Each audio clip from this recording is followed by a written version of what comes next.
Ayan guys, masyado maraming fog. Ayan oh, so many fog.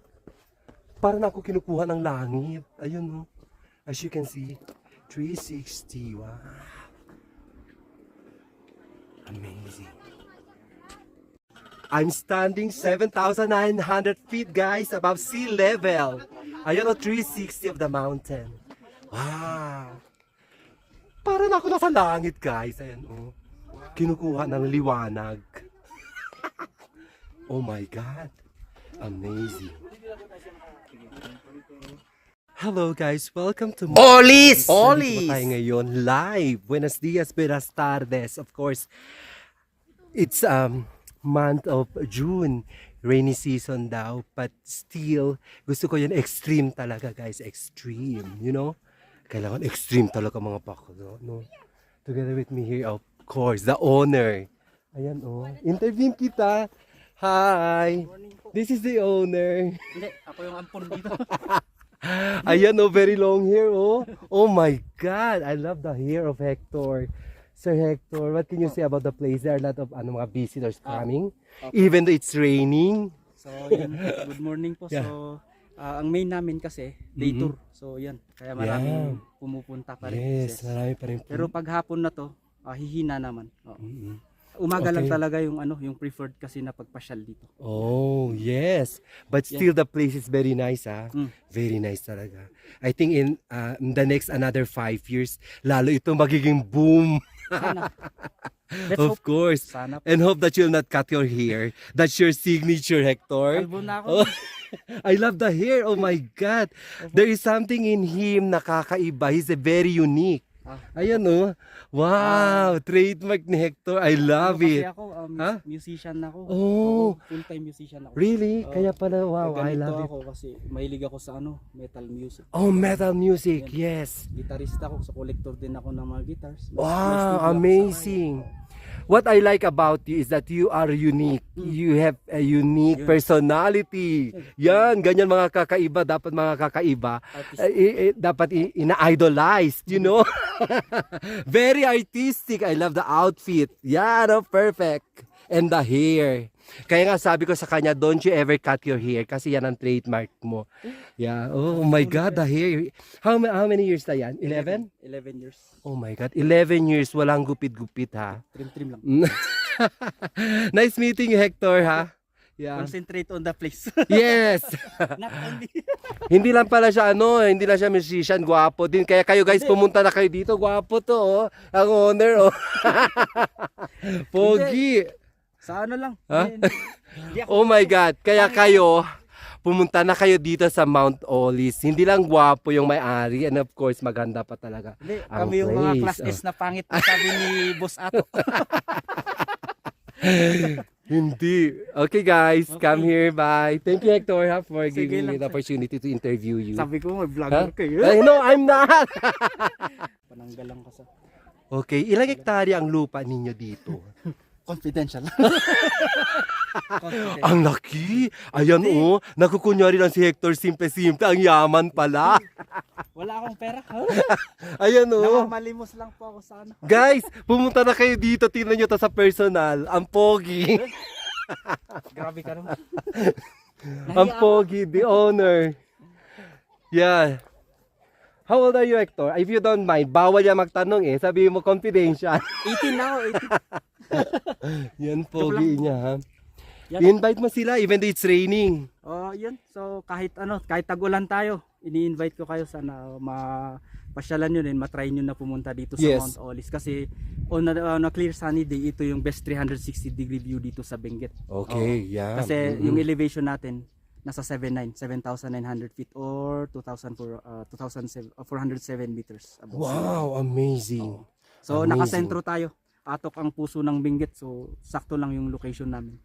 Kasi yan sa taas yung view deck natin. Yan yung triangulation point ng 10 municipalities ng Benguet. Wow. So pag dito, kita mo doon yung magpapakita dito yung 4 na giant mountains ng Luzon pag dito clear dyan. So Wow. Mount Timbak, Tabayo, Tabayok, and then Pulag. Yan. Kita din yung Baguio Amazing. dito sa side doon. Oo. Yun.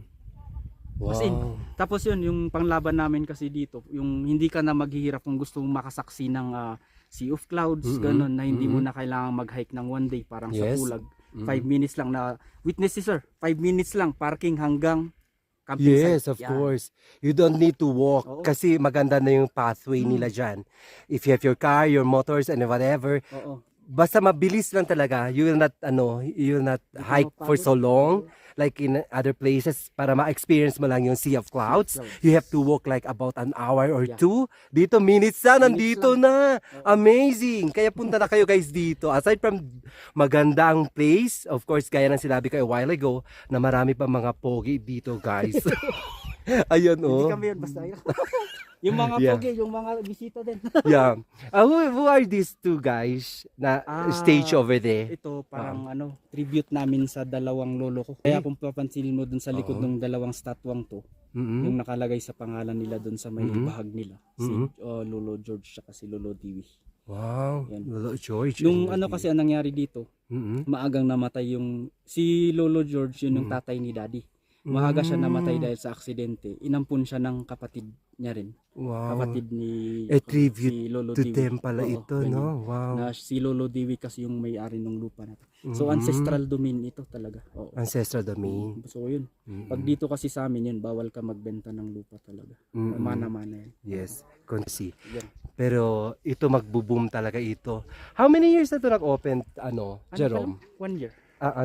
Ito. Hector, I'm sorry. Sa X na yun.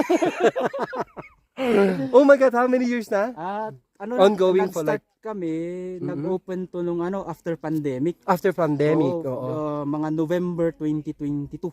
Okay. Tapos yun, halos lang. So sabihin mo na 1 year pa lang, 2 years. 1 year lang. Oo, Wow. 1 year pa lang.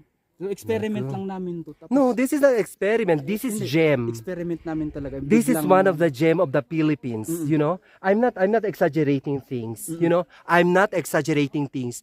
This place is a gem, you know. Kung halimbawa, Consider to a gem of the tama. Philippines. Lalo Yes. na pag mahilig kayo sa nature. Of course, Oo, exactly. yun. Mm-mm. Perfect This is gem. spot ito. Yeah, perfect spot. Mm.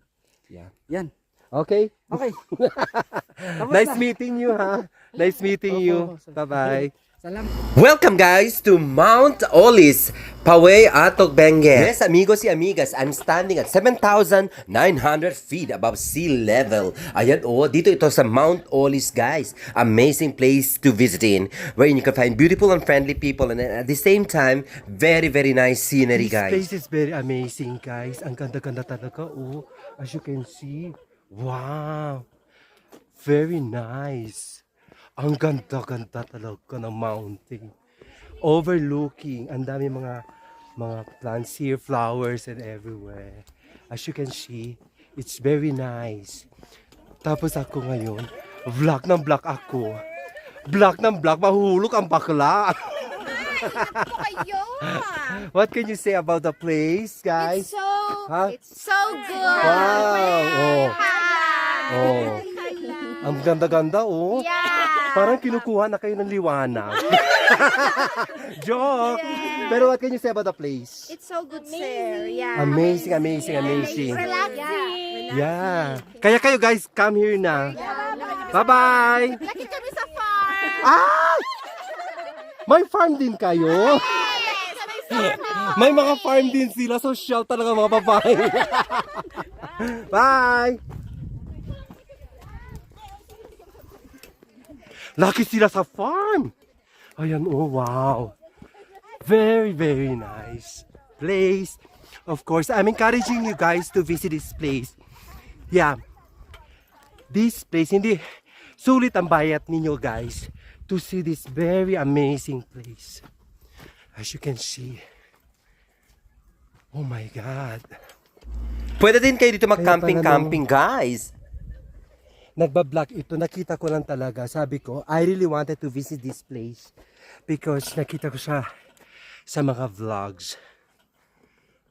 No words can explain the scenery. Yes.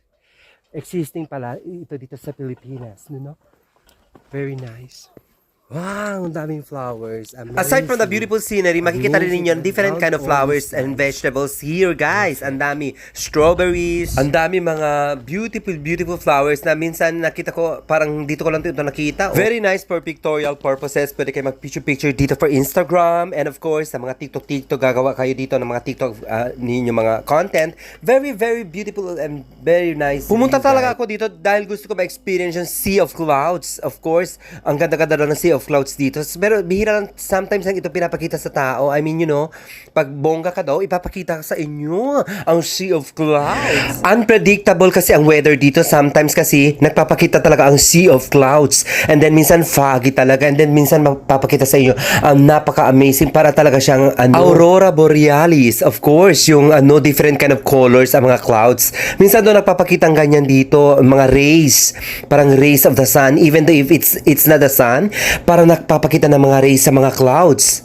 Kung nagpakita sa inyo kanya, ang swerte talaga ninyo guys according to the owner. Kinausap ko kasi ang owner dito. Ayan guys, hindi ako papayag kasi gusto ko matulog dito. Matutulog ako dito sa maliit na tent ko. Ayan matutulog talaga ako kasi gusto ko ma-experience ang sunset and sunrise. Pero bakit ang fog na? Unpredictable talaga ang climate. Ang daming fog, almost puti na nakikita ko. Kaya nagdasal-dasal din ako dito sa mga ninuno nila.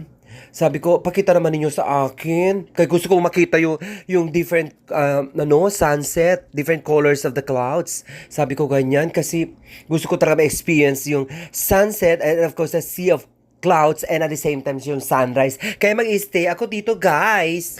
Dito pahinga muna ako sa aking tent, guys, kasi sobrang fog na talaga, Sabi ko, hindi yata talaga magpapakita sa akin, guys. Ayan, sobrang fog. And it's very nice. Wala ka nakikita ngayon, all fog. Sana magpakita sa akin ang mahiwagang sunset dito, guys. Kasi yun talaga ang pinunta ko dito. Kaya nag-stay talaga ako dito, guys. Ayan, unpredictable ang weather. Sobrang foggy na talaga. Wala akong nakikita, all white. Nagpahinga muna ako sa aking tent sandali, guys. Bago mag 6 o'clock, 5:30 something ganon. Natulog muna ako sandali.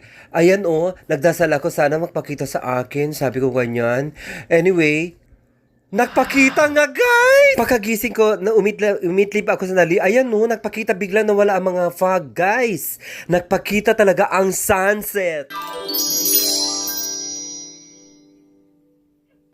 Ayan, guys, nagpakita ang sunset, guys. Amazing. No words can express what I feel right now. I'm so happy dahil nagpakita sa akin. Kasama ko itong dalawang couple at saka may isang tent doon. Bali, 3 tent lang kami, guys, ang nag-book ngayon for this day. For this night, I mean. Oh my God! Ayan, Oh my Nagpakita God. ang Nagugusbam sunset. ako. Oh my God! Beautiful!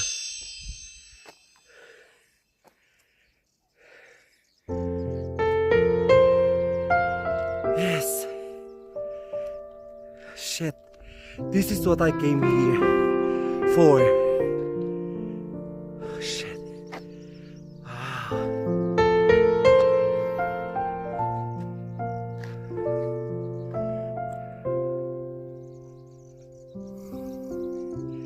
Ayan guys, ang bait naman sa akin ng Diyos. Ayan nagpakita ang sunset. Oh my God.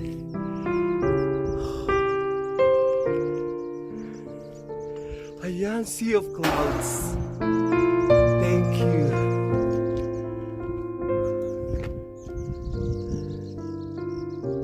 Oh my. Oh my.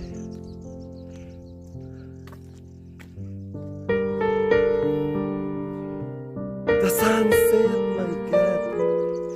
Ayun Wow.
Lalo na guys sa personal, pag nandito talaga kayo, makita nyo ang view dito. 360 view of the sunset. Amazing. Para talaga aurora borealis. Yan. Some areas na nakita mo nagiging violet, nagiging green, blue. Some areas nakita ko, pero hindi masyado kita sa camera, but very, very nice talaga guys. Amazing. Sabi ka ng owner, you are very lucky enough to experience this. Kasi kanina it's raining, tapos biglang nawala ang ulan at saka biglang lumabas siya. Thank you very much, Mount Olis, for the experience. And of course, to Sir Hector, thank you very much. So, come guys and visit Mount Olis. You'll never regret the offer if you have a chance to come, and I know that you'll really experience a very beautiful scenario if you experience a sea of clouds and of course sunrise and sunset as well. Thank you very much, Mount Olis, and to Sir Hector. Bye guys!